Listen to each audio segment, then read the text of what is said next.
Dao ডাওকৈ জ্বলি উঠিল এটা ঘৰ। আমি ফুৰিবলৈ আহিছিলোঁ। এইডোখৰ চিনামৰা বুলি কয় জেগাডোখৰ। ফুৰিবলৈ আহিছিলোঁ, ৰাস্তাৰ কাষত এনেকৈ গাড়ীয়েদি আহি থাকোঁতেই দেখিলোঁ মানুহ এঘৰত একদম ডাও ডাওকৈ জুই একুৰা জ্বলি আছে আৰু মানুহজনীয়ে খুব কান্দিছে, চিঞৰিছে। মানে মুৰ্গী ফাৰ্ম এখনত জুই লাগি গ'ল আৰু গোটেই মুৰ্গীবোৰ মৰিলে। দেখি খুব বেয়া লাগিলে। গাড়ীখন ৰখাই লৈ মানুহজনো আহিছে, সেইকাৰণে আৰু এতিয়ালৈকে ভাবিলো ভিডিঅ' এটা বনাই দিওঁ। আৰু এইফালে দেখিছে ল'ৰাই একদম পুৰা কি খোৱাত লাগিছে, এইটো কি বুলি কয়, চকুপাই হয়। আৰু কিমান ঘৰতে সোমাই থাকিম, ভাবিলো বোলো আজি অকণমান ফুৰিবলৈ যাওঁ। আৰু গাড়ীখন ৰখোৱাৰ পিছতে আমি এই মানুহঘৰৰ সন্মুখতে গাড়ীখন ৰখাই থৈছিলোঁ আৰু মানুহজন মানে হাজবেণ্ড সেই মুৰ্গী ফাৰ্মখনত যে জুই লাগিছিলে তালৈ গ'ল। আমি গাড়ীতে বহি আছিলোঁ। বহি থাকোঁতে এই মানুহঘৰৰ সন্মুখভাগ ইমানেই ধুনীয়া লাগিছে নহয়, কেঁচা ঘৰ, কিন্তু খুব ভাল লাগিছে। সেইকাৰণে ভিডিঅ' এটা কৰি থলোঁ। আৰু এতিয়া আকৌ মানুহজনক আনিবলৈ যাওঁ। ফোন কৰিছোঁ, ফোনটো তেওঁ ৰিচিভ কৰা নাই। সেইকাৰণে মই গাড়ীৰ পৰা নামি আহি তেওঁক দেখি পেলাই আকৌ আমাৰ মাতিবলৈ মানুহজনে আহিছোঁ। মানে কিবা এটা যদি হয় ক'ৰবাত, তেওঁ ৰৈ থাকিব নোৱাৰে। তেওঁ সেই গ'ল, অহাই নাই। আমি একদম সেয়া দেখিছে গাড়ী সেইডোখৰ ৰখাই থৈ মানুহে ইয়াত সোমাই আছেহি। বহুত ভাল লাগিছে জেগাডোখৰ, খুব ধুনীয়া। এনেকুৱা গাঁৱৰ পৰিৱেশ এটা আছে, ধুনীয়া লাগিছে। সেইটো কাৰণে ঠিক আছে, তেতিয়াহ'লে ভিডিঅ'টো আপোনালোকে চাই থাকক আৰু দেখুৱাই থাকিম গাঁৱৰ পৰিৱেশ। আকৌ আমাৰ যাত্ৰা আৰম্ভ কৰিলোঁ। যোন ঘৰ মানুহলৈ আহিছিলোঁ সেই মানুহ ঘৰলৈ আহি আছোঁ এতিয়া। গাঁৱৰ মাজে মাজে, এইডোখৰ ৰাস্তা বাৰু পকা নহয়, এনেকৈ গাঁৱৰ মাজে মাজে আহি আহি মানুহ ঘৰ আমি যলৈ অৱশেষত আহিছিলোঁ পালোহি ফাইনেলি। আৰু ৰ'দটো দি আছে যে মই এইডোখৰ একদম কপালখন এনেকৈ কোচকাই থাকে। গতিকে আমি আহি পালোহি, ইয়ালৈকে আহিছিলোঁ। তাৰপৰা জেগাবোৰ খুব ভাল লাগিছে, আপোনালোকক মই বেক কেমেৰাত দেখুৱাম। আৰু চাৰিওফালে চব কি ধুনীয়াকৈ, চাৰিওফালে পথাৰৰ মাজত এনেকৈ এইটো ঘৰ। মোৰ বিশেষকৈ এনেকুৱা পথাৰৰ মাজত যিবোৰ ঘৰ থাকে বা চাৰিওফালে সেউজীয়া হৈ থাকে, মই খুব ভাল পাওঁ। সেইটো কাৰণে জেগাডোখৰ খুব ভাল লাগিছে। সদায় ঘৰতে থাকোঁ, আজি ল'ৰা স্কুল বন্ধৰ কাৰণে ভাবিলোঁ অলপ ওলাই যাওঁ। আৰু মাতিও আহোমা ভাগৰ কোনোবা মমায়েকৰ ঘৰৰ এনেকৈ ৰিলেটিভ হয়, তালৈকে আহিছোঁ। আজিৰ দিনটো ইয়াতে থাকিম আৰু নাথাকোঁ বাৰু, ঘৰলৈ যামগৈ, গধূলি সময়লৈ যামগৈ। ঠিক আছে, তেতিয়াহ'লে আপোনালোকে ভিডিঅ'টো চাই থাকক। এইটো আমি য'ত থাকোঁ সকলোৱে আপোনালোকে দেখে, প্ৰায় অকল ঘৰহে দেখোঁ, মুকলি বোলে পথাৰ হওক কিবা হওক এডোখৰ জেগা চাবলৈ নাই এতিয়া। গতিকে দেখিছোঁ, সেইটো কাৰণে খুব ভাল লাগিছে। ধুনীয়াকৈ ফুল কৰি থৈছে, মই আপোনালোকক বেক কেমেৰাত দেখাই আছোঁ। সৰু ভণ্টি এজনী আছে, ইমান যে ধুনীয়াকৈ ফুল কৰি থৈছে, মোৰ দেখি খুব ভাল লাগিলে। এনেকৈ যদি এটা ঘৰৰ সন্মুখত এনেকৈ সৰুকৈ ফুলনি এখন থাকে, লাগিলে ঘৰটো কেঁচাই হওক, সেই ফুলখিনিয়ে সৌন্দৰ্য আনি দিয়ে ঘৰটোলৈ। চাওকচোন, ঘৰটোৰ পৰিৱেশৰ লগত ফুলখিনিয়ে কিমান ধুনীয়া কৰি তুলিছে।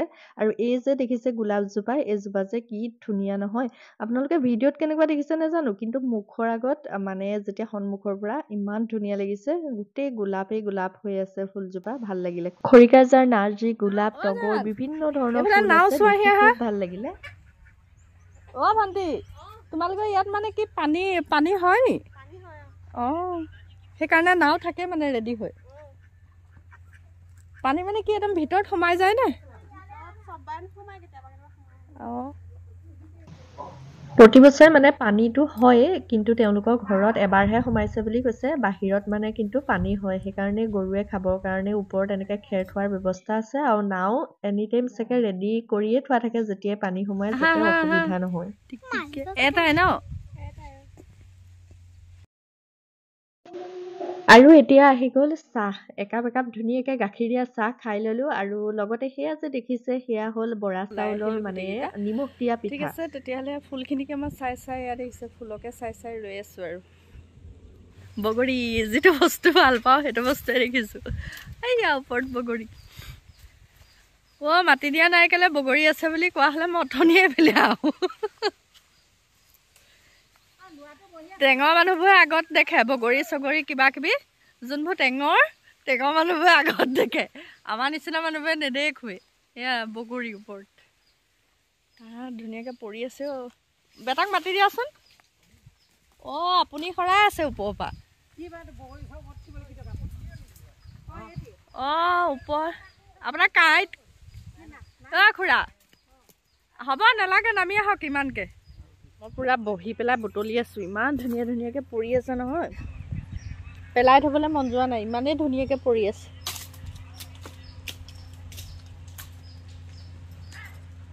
কেইটামান বগৰী বুটলি লৈছোঁ খাই খাই চাওঁ কেনেকুৱা লাগে টেঙা মিঠা দুইটাই আছে ইমান পৰিছে আপুনি মই দেখাই দিম ইমান দেখিছে কিমান বগৰী দেখিছে জোকাৰি আছে খুৰাজনে আৰু তলত পুৰা বগৰী পৰি আছে এইবোৰ চব কিমান বগৰীয়ে বগৰী এটা খাই দিওঁ ধুনীয়া বগৰী গছৰ তলত আৰু এটা বগৰী আৰু বগৰী গছৰ ওচৰতে আছিলে কিছুমান দুৰুণৰ শাক আৰু দুৰুণ শাক চাগে বহুতে চিনি পায় নহয় জানো মোৰ কিন্তু খাই তিতা তিতা লাগে যদিও খুব ভাল লাগে কাৰণ এইবিলাকত সাৰ চাৰ একো দিয়া নাথাকে সেইকাৰণে ভাবিলো বোলো এমুঠা ভালকে আজিকালিতো ট্ৰেক্টাৰে বায় ন বেছিভাগ বুটলিবলৈ পুৰা লাগি গলো ভালে কৈছে এইবিলাক বস্তু ধুনীয়াকে থৈ যাব লাগে যদিও ট্ৰেক্টাৰ ব্যৱহাৰ কৰা হয় ন ভালে কৰিছে ধুনীয়াকে থৈ দিবা ধুই কৰি যিমানে ট্ৰেক্টাৰ লগক আমাৰ এই নাঙল জুৱলি নিচিনা কেতিয়াও নহয় নহয় জানো আপোনালোকে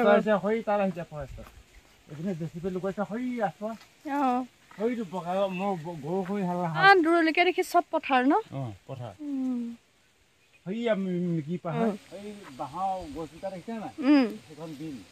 এই পুখুৰীটোত পানী সোমাই গ'লে মাছ সোমাই যায় আৰু এতিয়া খৰালি শুকাই যায় কি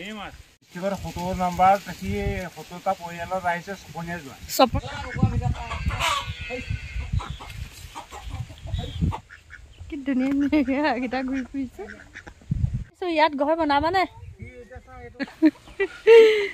ইয়াত ভাল লাগিছে নে ভাল লাগিছে ইয়াত পৰিবা ৰবা ৰবা মাৰিম এইটোতকে এডোখৰতো এটা আছে চ এইটো এইটো হেৰিটো হ'লে মানে বেছি ধুনীয়াকৈ হ'ব হয়নে বাৰু ডাঙৰ পুলিবোৰ মৰি যাব পাৰে যে এইফালে বাপেক পুতেকে পুৰা একদম চাইকেল পাই ক'ব নোৱাৰা হৈ গৈছেগৈ আগতেতো আমি সৰুতে খুব চাইকেল চলাইছিলোঁ মই যেতিয়া কলেজত পঢ়ি আছিলোঁ হাই ছেকেণ্ডেৰী ফাইনেল দিওঁতে তেতিয়া মানে 5 কিলোমিটাৰ চাইকেল লৈ যাওঁ আকৌ 5 কিলোমিটাৰ চাইকেল লৈ আহোঁ 10 কিলোমিটাৰ টোটেল পৰীক্ষাৰ সময়ত চাইকেল চলাই যাওঁ কৰি থকা হয় যে ৰাতিপুৱা গধূলি সেইটো পাওঁ গোসাঁই ঘৰ ওচৰত হয় দিয়ক তেতিয়াহ'লে খুৰী বুলি মাতিব লাগিব নে কি বাৰু মামী নি মই খুৰী মাতি আছো ৰাখি বেম্ব দিয়ক এডাল আছে আছে আছে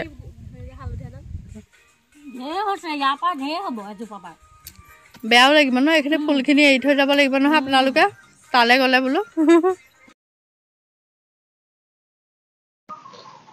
মই মুখত তামোল এখন খাই আছো মানে ভাত খাই ললো ভাত খাই লোৱাৰ পিছত মামী আহি তামোল এখন দিলেহি সেইকাৰণে তামোলখনো খাই আছো আৰু মামীৰ লগত কথাও পাতি আছো যিহেতু মামীহঁতৰ বেলেগত ঘৰ বনাইছে আৰু ঘৰ বনাইছে সেইটো কাৰণে এইবোৰ ফুল বা ঘৰ দুৱাৰ চব এৰি থৈ যাব বাৰু ইয়াতে ফুল চুলখিনি চাপৰি নিচিনা কৰিম বুলি কৈছে সেইকাৰণে কৈছো যে ডাঙৰখিনিতো থাকি যাব সৰুখিনি লৈ যাব বেয়া লাগিব বোলো আৰু এতিয়া ভাত পানী খাই বৈ ফুল চুল ললো লৈ কৰি ঘৰলৈ যাবলৈ ওলালো মায়ে সেইফালে খুৰাজনে মাটি দেখাই আছে চাই আছে আৰু ফুল ললো এই দুজোপা আৰু এতিয়া ইমান মজা লাগে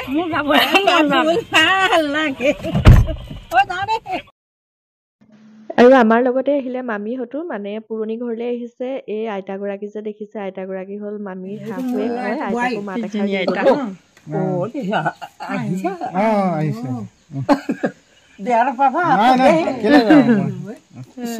অকলে থাকে নেকি এটা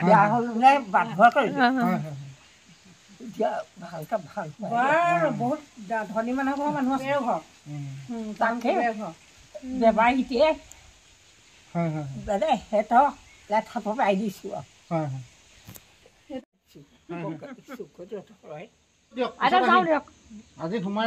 চিনি পাইছিলে ল'ৰা বোৱাৰী কেলে খাই কৰি আহিছে তোমাৰ ঘৰত আপুনি গৈছিলে আমাৰ গৈছিলে গৈছিলো বাই ভতি যায় মই থাকোঁতে গৈছে জানো নাই যোৱা ঘৰ লগত তেতিয়া গৈছিলে কিন্তু মই থাকোঁতে মই নাই পোৱা আপোনাক নাই পোৱা এইবাৰ প্ৰথম পাইছোঁ তেতিয়া আপুনি ৰখ দেই হ'ব দিয়ক যাওঁ এটা যাওঁ এতিয়া ঘৰলৈ যাম কেলে